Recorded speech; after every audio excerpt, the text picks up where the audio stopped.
My channel. Friends, आज की video में मैं आपको बताने जा रही हूँ डायरेक्ट ब्लाउज से अगर किसी का मेज़रमेंट आया हुआ है ब्लाउज़ का और उससे डायरेक्ट मेज़र करके हमें कटिंग करनी है तो कैसे कर सकते हैं। कटोरी कट ब्लाउज़ के लिए है, चोली वाले ब्लाउज़ के लिए है ये। बहुत ही आसान सी ट्रिक मैं बताऊँगी, डायरेक्ट आप ब्लाउज़ से कैसे कट कर सकते हैं इसे। तो मैं यहाँ पर सिर्फ फ्रंट पैनल आपको बता रही हूँ क्योंकि बैक पैनल ऑलमोस्ट सभी ब्लाउजेज़ में सेम टेक्निक से ही कट होते हैं। ये देखिए, इस तरह से डबल करके बैक पैनल को कट किया जाता है और सारे ब्लाउजेज़ में, हर टाइप के ब्लाउज में बैक पैनल लगभग सेम होता है। मैं यहाँ पर सिर्फ आपको फ्रंट पैनल बता रही हूँ। फ्रंट पैनल के लिए सबसे पहले हमें ले लेनी होगी लेंथ। मैं आपको यहाँ पे पहले ड्राफ्ट क्रिएट करके बताऊंगी, फिर उसके बाद मैं आपको स्टिचिंग बताऊंगी। सबसे पहले ब्लाउज को इस तरह से सीधा कर लेंगे और उसकी लेंथ मेजर कर लेंगे। लेंथ कितनी है, यहाँ ब्लाउज की टोटल लेंथ है 14 इंच तैयार रखनी है हमें।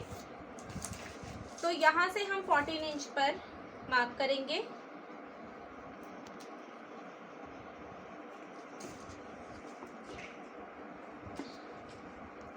और इस मार्क को मिला देंगे पहले।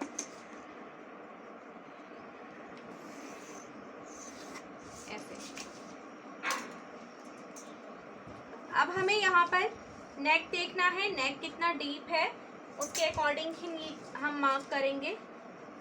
यहाँ से नेक देखिए है 9.5 इंचेस और 9.5 इंचेस दैट मीन की डीप नेक है। तो इसे हम यहाँ पर 2 इंचेस का, जो हमारा नेक की चौड़ाई होती है वो 2 इंचेस की ही रखेंगे। ये 2 इंचेस पे हमने मार्क कर लिया है। अब उसके बाद हम शोल्डर मेज़र करेंगे। शोल्डर यहाँ पर हमारा तैयार है 2.2 इंचेस। तो इसे हम टोटल कट कर रहे हैं 3 इंचेस पे। 3 इंचेस से 1 पॉइंट कम पे ही हम मार्क कर रहे हैं। चूँकि ये डीप नेक है तो यहाँ पर शोल्डर डाउन करना बहुत नेसेसरी नहीं है, फिर भी हम सिर्फ 1 या 2 पॉइंट पे ही शोल्डर को डाउन कर रहे हैं। अब यहाँ से हमें फ्रंट पैनल के लिए मार्किंग करनी है। फ्रंट पैनल के लिए यहाँ से पहले हम आर्म होल देख लेंगे, आर्म होल कितनी डिस्टेंस पर है। तो आर्म होल यहाँ पर है 6 इंचेस पर। तो यहाँ से हम 6.2 इंचेस पे एक मार्क करेंगे और इसे ऐसे मिला देंगे। और इस प्लेस पर भी एक स्ट्रेट लाइन हम ड्रॉ कर देंगे। बहुत ही इजी तरीके से मैं आपको बता रही हूँ। अगर किसी कस्टमर का आपके पास ऐसे ब्लाउज आता है तो आप उसके ब्लाउज से एग्जैक्ट ड्राफ्टिंग कैसे बना सकते हैं। यहाँ पर अब फ्रंट नेक मेजर करेंगे। फ्रंट नेक देखिए 7 इंचेस। तो यहाँ से फ्रंट नेक के लिए मार्किंग कर लेंगे हम। 7.2 इंचेस पे मैंने मार्किंग की है।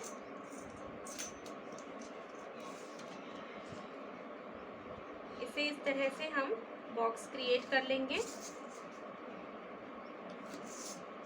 और यहाँ से इसे फ्रंट में राउंड शेप देना है मुझे। तो मैं यहाँ पर ऐसे सिर्फ कॉर्नर्स को हटाते हुए राउंड शेप दे दूँगी इस तरह से। और यहाँ पर आर्म होल का शेप देना है। तो आर्म होल का शेप में यहाँ पर सिर्फ 1/2 इंचेस अंदर की साइड में मार्क करते हुए, क्योंकि ये बहुत ज़्यादा मतलब डीप नेक है, अबाउट 10 इंचेस है, 9.5 इंचेस से भी थोड़ा ज़्यादा है। तो यहाँ पर हमें बहुत ज़्यादा आर्म होल को अंदर की साइड लेकर गोलाई करने की ज़रूरत नहीं होती है। तो यहाँ से हम बिल्कुल देखिए यहाँ पर, हाँ यहाँ पर भी हम 1 इंचेस पे मार्क कर लेंगे और यहाँ से इसे इस तरह से राउंड शेप देते हुए हम मिला लेंगे। फ्रेंड्स देखिए, मैं यहाँ पर मैं सिर्फ और सिर्फ फ्रंट पैनल की मार्किंग बता रही हूँ। बैक पैनल मैं बोल रही हूँ सारे ब्लाउजेस में लगभग हर कटिंग में सेम होते हैं, इसलिए मैं बैक पैनल की नहीं बता रही हूँ ताकि वीडियो लंबा ना हो। अब यहाँ से देखिए कि जहाँ से हमारी ये कटोरी की कटिंग आई है, यहाँ से हमें शोल्डर से उसे मेज़र करना है। ये 4.1 इंचेस पर है। तो यहाँ शोल्डर के पास से नेक की तरफ 4.1 इंचेस पे हम मार्क करेंगे कुछ ऐसे।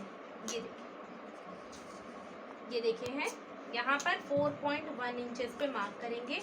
यहाँ पर मैं 2 पॉइंट और एक्स्ट्रा लूँगी क्योंकि ऊपर में भी शोल्डर की स्टिचिंग होगी। दैट मीन्स टोटल मैंने यहाँ पर 4.5 इंचेस पे मार्किंग कर दी है। ठीक है, बहुत इजी टेक्निक है। अब यहाँ पर देखिए हमें तीरा की मार्किंग करनी है नीचे की साइड में। सबसे पहले यहाँ से हम तीरा मेज़र कर रहे हैं। तीरा हमारा स्टिचिंग का फैब्रिक में इसमें ऐड करके ही मेज़र कर रही हूँ। 3 इंचेस पर रेडी है हमारा तीरा। तो यहाँ पर मैं 3.3 इंचेस पे मार्क कर रही हूँ ऐसे। उसके बाद सेंटर में मैं यहाँ पर 2.7 इंचेस पे मार्क करूँगी और लास्ट में यहाँ 2.5 इंचेस, और इसे हल्का सा कर्व लेते हुए मिलाना है इस तरह से। यहाँ पर कर्व लेंगे और यहाँ पर हम ऐसे स्ट्रेट मिला देंगे। अभी मैंने यहाँ चेस्ट और वेस्ट की मार्किंग नहीं की है, तो अब चेस्ट और वेस्ट की मार्किंग देखिए हम कैसे करते हैं। वो भी बहुत आसान तरीका है। यहाँ से हम चेस्ट, हाफ चेस्ट मेज़र करेंगे, हाफ बॉडी का 8.5 इंचेस।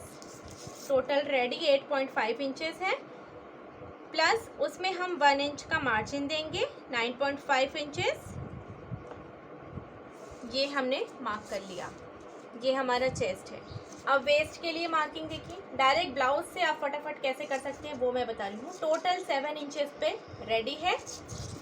4th पार्ट मेज़र कर रही हूँ मैं डायरेक्ट 7 इंचेस, प्लस यहाँ नीचे की साइड में मैं 2 इंचेस की मार्जिन रख रही हूँ। ये हमारी टोटल मार्जिन के साथ मार्किंग हो गई है।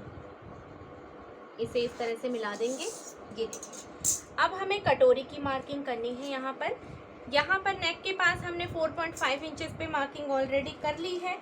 अब हमें ये जो हमारा तैयार तीरा था इससे मेज़र करना है कि कहाँ तक हमें करनी है। तो तैयार हमारा कहाँ आ रहा है, यहाँ पर आ रहा है। इस प्लेस पे पहले हम मार्क कर लेंगे। ये हमारी फिटिंग वाली मार्किंग होगी। इस प्लेस पे हमने मार्क कर लिया है। यहाँ से साइड से देखना है हमें। देखिए 1.2 इंचेस पे हमारी कटोरी डाउन हुई है यहाँ पर। दैट मीन्स कि यहाँ से हमें राउंड लेकर यहाँ पे डाउन करना है इस तरह से। कटोरी का जो राउंड शेप है, हमें ये शेप बहुत मैटर करता है फ्रेंड्स। सिर्फ शेप अच्छा होना चाहिए हमारा। ये कटोरी का शेप लेते हुए हम यहाँ पर इसे डाउन करेंगे ऐसे, इस तरह से। ठीक है, ये हमने डाउन कर दिया है। इस तरह से हम ब्लाउज से डायरेक्ट कटिंग कर सकते हैं। ये अब हमारी टोटल कटिंग हो गई। यहाँ पे मार्जिन के साथ हमने स्टिच किया है। अभी हमने ये ड्राफ्ट क्रिएट किया। अभी हमने सिर्फ ड्राफ्ट क्रिएट किया है। अब ड्राफ्ट के बाद फाइनल हम कैसे कट करेंगे वो मैं आपको दिखाती हूँ। अभी हमारी चोली भी कम्प्लीटली रेडी नहीं है, सिर्फ एक ड्राफ्ट ही क्रिएट किया है हमने। यहाँ से ये पूरा जो भी हमने मार्किंग की है उसे एज इट इज कट कर लेंगे।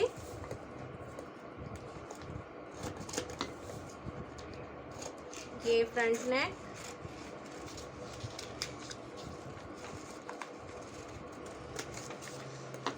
यहाँ से तीरा सेपरेट कर देंगे और यहाँ से हम चोली वाला पार्ट सेपरेट करेंगे। ये देखिए, ये कर दिया। अभी आप ये देखिए कि जब हम इसे यहाँ पर हम ये इसे रखेंगे तो हमारा ये वाला पोर्शन काफ़ी पतला आ रहा है। तो इसके लिए हमें क्या करना होगा फ्रेंड्स, जब भी हम फैब्रिक पे मार्किंग करेंगे तो अभी इसमें स्टिचिंग का फैब्रिक नहीं है, तो इन साइड में, आर्म होल की साइड में और नीचे की साइड में, यहाँ पर और यहाँ पर हाफ इंच का फैब्रिक हमें बढ़ाकर लेना है, जो कि स्टिचिंग में जाएगा और हमारी परफेक्ट इसी साइज़ की ये शेप बनकर रेडी हो जाएगी। तो ये हमारा होता है हाफ इंच हमें हर साइड से बढ़ाना है, क्योंकि इसमें हम सेंटर में क्या है, सेंटर से ये कट करके निकालते हैं, तो यहाँ पर हम मार्जिन ऐड नहीं कर सकते। तो ड्राफ्ट बनाने के बाद फैब्रिक कटिंग करते समय हमें ये मार्जिन ऐड करना होता है। तो ये भी हमारी परफेक्ट हो गई है।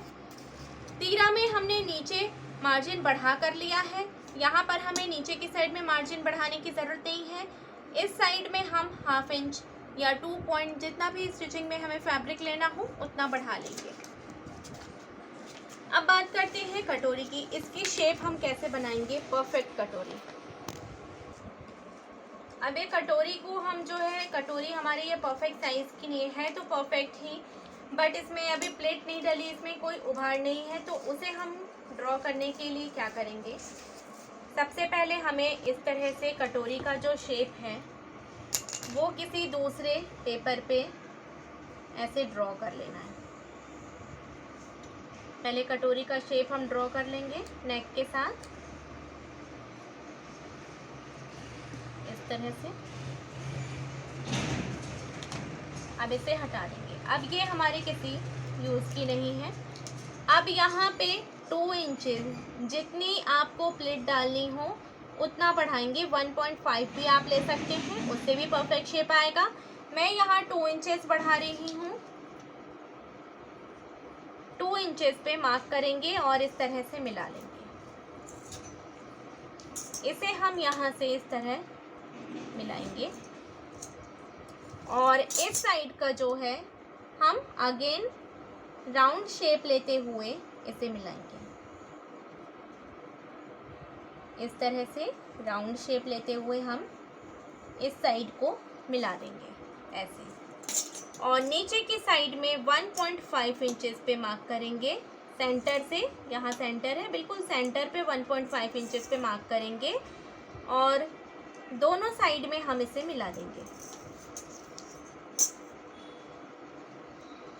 इस तरह से। देखिए ये मिला दिया।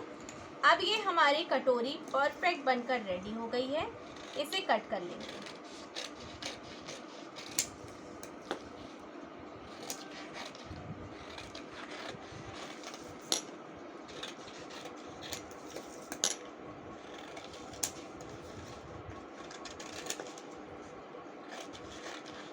जितना भी आपने साइड में फैब्रिक एक्स्ट्रा लिया है कटोरी को बढ़ाते समय, वो पूरा फैब्रिक हमें,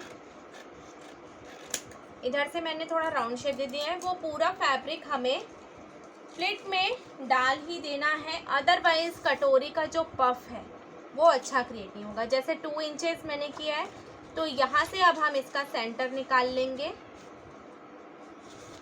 और सेंटर से 2 इंचेस पे हम एक मार्क कर लेंगे। ये हमने मार्क कर लिया और इसे हम ऐसे एक कट लगा देंगे ये इस तरह से। अब देखिए जब हम यहाँ पर ऐसे प्लेट डालेंगे, 2 इंचेस की जब प्लेट डालेंगे इस तरह से, तो ये इसका पफ देखिए कितना अच्छा और परफेक्ट तैयार हो रहा है। ये देखिए अभी यहाँ ये चारों साइड से स्टिच भी हो जाएगा 1/2 इंच, तो ये एकदम परफेक्ट पफ बनकर रेडी हो जाएगा और इसका ब्लाउज़ का शेप बहुत अच्छा आएगा। 2 इंचेस फैब्रिक लेने से ही इसका शेप अच्छा आएगा फ्रेंड्स। तो अगर आपको पफ अच्छा चाहिए तो आप 2 इंचेस फैब्रिक एटलीस्ट ज़रूर लें, अदरवाइज़ 1.5 इंचेस पे भी पफ अच्छा क्रिएट हो जाता है। तो इस तरह से हमारी ये कटोरी भी बनकर रेडी हो गई है। अब ये सारे कटिंग्स को मैं फैब्रिक पे, मेन फैब्रिक पे कट कर लूँगी, फिर मैं आपको स्टिचिंग शो करूँगी फ्रंट पैनल। ये देखिए फ्रेंड्स, मैंने मेन फैब्रिक कट कर लिया है। ये हमारी चोली का है शेप और ये हमारा नीचे बेल्ट का शेप है और ये साइड का शेप है। ये देखिए, तो सबसे पहले मैं आपको चोली में बताती हूँ। ये देखिए मैंने टक्स के लिए यहाँ पर कट लगा दिया है। यहीं पर मुझे प्लेट्स डालनी है जिससे ये परफेक्ट शेप में आ जाएगा। और ये प्लेट भी हमें अबाउट 2.5 to 3 इंचेस लंबी डालनी होती है लेंथ में। तो यहाँ पर मैं 2.5 इंचेस लेंथ में डाल रही हूँ इसे इस तरह से। देखिए हमें ट्रायंगुलर शेप में इसे डालनी होती है। डबल स्टिचिंग ज़रूर कर दें। ये देखिए, अब देखिए इसका शेप कितना अच्छा आया है। 2 इंच के ये प्लेट, 2 इंच चौड़ी ये प्लेट है, 1 इंच इस साइड 1 इंच इस साइड। देखिए बहुत ही अच्छा परफेक्ट शेप आया है। यहाँ पर मैं आपको सिर्फ वन साइड का बता रही हूँ जॉइंटिंग, और दूसरी साइड की भी जॉइंट मैं इसी तरह से कर दूँगी सारा।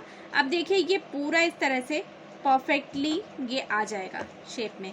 तो यहाँ से ये सीधा है, इसके ऊपर हम ये साइड का जो शेप है इसे हम इस तरह से रखेंगे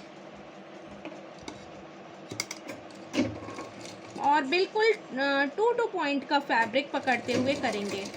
ये जो जॉइंटिंग हम करते हैं इसमें 1/2 इंच का फैब्रिक पकड़ना बहुत राउंड शेप में थोड़ा सा डिफ़िकल्ट होता है। डिफ़िकल्ट अगर ना भी हो तो शेप अच्छा नहीं आता। तो 2 से 3 पॉइंट तक का फैब्रिक ही आप पकड़कर इसकी स्टिचिंग करें, बहुत अच्छी फिनिशिंग आती है। ये देखिए, कोई से भी फैब्रिक को कोशिश करें कि खींचना ना पड़े, बिल्कुल हल्के हाथों से दोनों फैब्रिक को पकड़ते हुए स्टिचिंग कर लें। ये देखिए इस तरह से हमने स्टिचिंग कर ली है। अब यहाँ पर ये स्टिचिंग वाला फैब्रिक हम चोली की साइड में मूव करते हुए एक टॉप स्टिच चला देंगे, जिससे ये अच्छे से सेट हो जाएगी। अगर आपको ऊपर में टॉप स्टिच पसंद नहीं है, कस्टमर को पसंद नहीं है, तो आप यहाँ पर आयरन करके भी इसे सेट कर सकते हैं। बट टॉप स्टिचिंग से स्टिचिंग भी हमारी फिक्स हो जाती है, शेप भी परफेक्ट रहता है और लुक भी इसका बहुत अच्छा आता है। तो इस तरह से देखिए हमने साइड का शेप जॉइन कर लिया है। अब हमें यहाँ नीचे में ये बेल्ट ऐड करनी है। ये देखिए इस तरह से हमें बेल्ट ऐड करनी है। बेल्ट को इस तरह से सीधा रखेंगे, इसके ऊपर हमें ये उल्टा करके रखना है। इस तरह से रखते हुए देखिए बेल्ट का हल्का सा कॉर्नर बाहर निकला रहेगा, बिल्कुल हल्का सा। और यहाँ से अगेन 2 से 3 पॉइंट तक का ही फैब्रिक पकड़ते हुए हम बेल्ट को इसमें अटैच कर देंगे इस तरह से। और ये जो प्लेट वाला फैब्रिक है, जो चोली में हमने प्लेट डाली, इसे देखिए इस तरह से फोल्ड करके ऊपर कर देंगे, क्योंकि अगर उसे हमने इस तरह से स्टिच कर दिया तो हमारा ये जो इसका पफ है वो बिल्कुल भी अच्छा शेप में नहीं आएगा, उठा हुआ नहीं रहेगा, वो दबा दबा सा रहेगा। तो पूरा ब्लाउज़ का जो शेप है वो स्पॉइल हो जाएगा। इस तरह से देखिए हम 2 से 3 पॉइंट तक का फैब्रिक पकड़ते हुए इसे स्टिच कर लिया मैंने। अगेन स्टिचिंग वाले फैब्रिक को नीचे बेल्ट की साइड में करते हुए यहाँ पर टॉप स्टिच चला देंगे इस तरह से।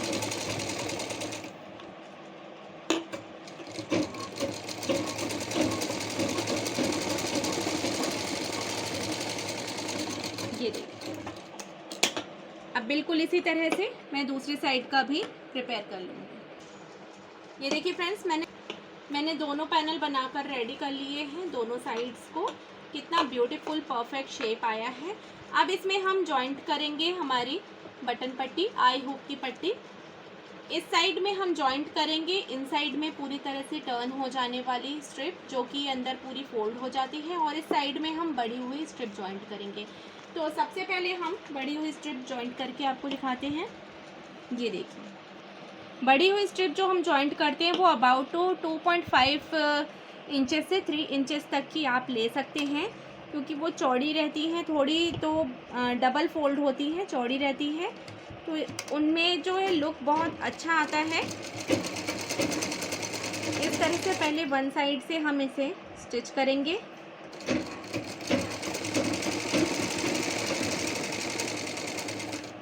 थ्रेड को बिना निकाले हुए हम फैब्रिक को ऐसे टर्न कर लेंगे, और इसी स्ट्रिप को यहाँ से अबाउट 2 to 3 पॉइंट यहाँ से फोल्ड करते हुए, 1/2 इंच से भी कम फोल्ड करते हुए ये स्टिचिंग वाले फैब्रिक के ऊपर इस तरह से ओवरलैप करेंगे और अगेन एक स्टिचिंग करेंगे इस तरह से।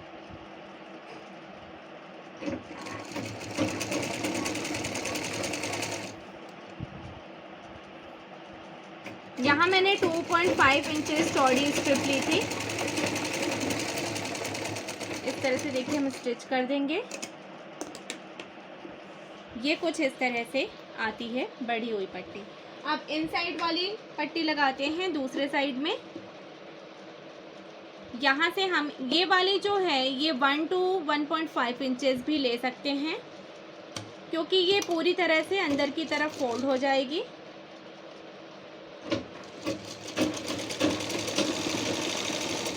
फ्रेंड्स, ये कॉटन ब्लाउज पीस है, तो इसमें जो इनसाइड वाली स्ट्रिप होती है, जो ये मैं जॉइंट कर रही हूँ, इसे एक साइड की स्टिचिंग, ये वाली स्टिचिंग करने के बाद ऑप्शनल है आप इसे अंदर की तरफ यहाँ पर फिनिशिंग की स्टिचिंग दे दें, यहाँ पर टॉप स्टिच। उसके बाद इसे अंदर की तरफ फोल्ड करते हुए इस तरह से यहाँ पर हैंड हैमिंग भी कर सकते हैं आयरन करने के बाद। मैं यहाँ पर मैं नॉर्मली ब्लाउजेज़ में, अपने खुद के डिज़ाइन किए हुए ब्लाउजेज़ में जो भी मैं स्टिच करती हूँ, उनमें मैं 4 लाइंस वाली स्टिचिंग करती हूँ। उससे फ्रंट में जो शेप आता है, फ्रंट का जो लुक आता है, वो बहुत अच्छा आता है। दैट मीन्स यहाँ पर मैं इसे स्ट्रिप पे 4 लाइंस स्टिचिंग कर देती हूँ, तो बहुत ही ब्यूटीफुल सा लुक आता है उसका। फिनिशिंग भी बहुत अच्छी लगती है। देखिए ये 1 हो गई। सेकंड में यहाँ टॉप स्टिच के पास करूँगी।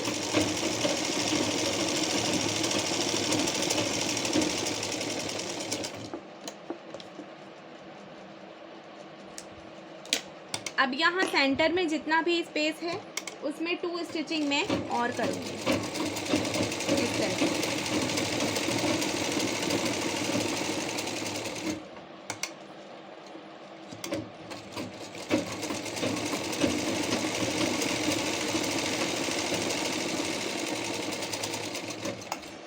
ये देखिए इस तरह से मैंने 4 लाइंस वाली स्टिचिंग कर दी है। ऑप्शनल है, आप भी इस तरह की स्टिचिंग ट्राई कर सकते हैं। बहुत ही ब्यूटीफुल लुक आता है फ्रंट से। मैं आपको दोनों पैनल रख के दिखाती हूँ।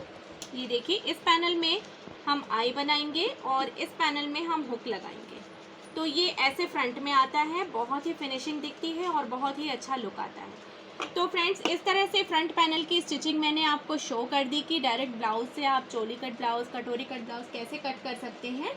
और अब मैं फाइनल लुक आपको शो करूंगी बैक पैनल जॉइंट करके, नेक में पाइपिंग अटैच करके, स्लीव्स जॉइंट करके और फिटिंग लगाने के बाद मैं आपको इस ब्लाउज का फाइनल लुक शो करती हूँ। हमारे ब्लाउज बनकर कंप्लीट हो गया है और पूरी तरह से देखिए फिनिशिंग आई है इसमें।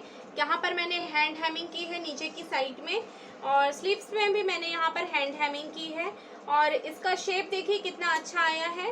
तो इस तरह से अगर कभी कस्टमर का ब्लाउज आपके पास फिटिंग के लिए आए, माप के लिए आए, और आपको उसका थोड़ा सा अंदाज ना हो या फिर आप एक परफेक्ट नाप ना ले पाएँ, तो आप इसी ट्रिक से ड्राफ्ट बनाकर कटिंग करें और फिर उसके बाद स्टिचिंग करें तो बिल्कुल परफेक्ट शेप आएगा। तो फ्रेंड, अभी 1-2 सैंपल और मैं आपको शो करती हूँ जो मैंने इसी पैटर्न से ब्लाउज बनाए हैं। साइड में आपको दिख रहे होंगे ये दोनों ब्लाउज भी, ये एक फर्स्ट है, ये भी एक कस्टमर का था ब्लाउज था, और ये सेकंड वन भी एक कस्टमर का ही ब्लाउज है। तो इस तरह से ये दोनों ब्लाउज भी मैंने इसी पैटर्न से बनाए हैं और बहुत ही ब्यूटीफुली बनकर कंप्लीट हो जाते हैं और परफेक्ट शेप और परफेक्ट फिटिंग भी आती है। तो इस छोटी सी ट्रिक का यूज़ आप ज़रूर करें और यूज़ करने के बाद मुझे कमेंट सेक्शन में बताइएगा कि ये ट्रिक आपके लिए कितनी यूज़फुल रही। और चैनल को सब्सक्राइब ना किया हो तो फटाफट से सब्सक्राइब कर लें। मिलते हैं आपसे अपने नेक्स्ट डिज़ाइनर वीडियो में। Thanks for watching.